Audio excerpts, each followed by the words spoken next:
నిజాంపేట మండల కేంద్రంలో ఆదివారం ఆషాఢ మాసాన్ని పురస్కరించుకుని గ్రామంలోని మున్నూరు కాపు సంఘం సభ్యుల ఆధ్వర్యంలో మంకాలమ్మ బోనాలను డప్పు చప్పులతో బైండ్లవారి నృత్యాల నడమల ఊరేగింపుగా బయలుదేరి మంకాలమ్మకు ధూపదీప నైవేద్యాలతో బోనాలు సమర్పించారు.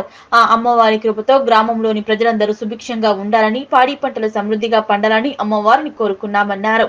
ఈ కార్యక్రమంలో మున్నూరు కాపు సంఘం అధ్యక్షులు తాడెం శ్రీశైలం, కోశాధికారి తాడెం తిరుపతి, మున్నూరు కాపు సంఘం సభ్యులు నాయని లక్ష్మణ్, వెంకటేశం, శ్రీనివాస్, మహేష్, రాజు, తాడెం వెంకటేష్, భానుచందర్, బాలరాజు, మల్లేశం తదితరులు పాల్గొన్నారు.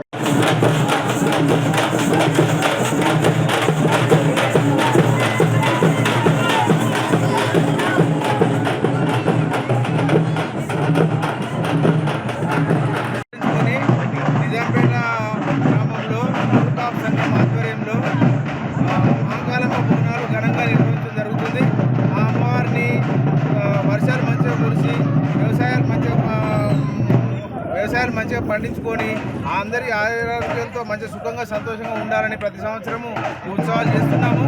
దీనికి అందరూ గ్రామ ప్రజలు కూడా సహకరిస్తున్నాము. ఇప్పటికీ ఇలాగే ఆ తల్లి దీవెనలు ఉండాలి మా మీద.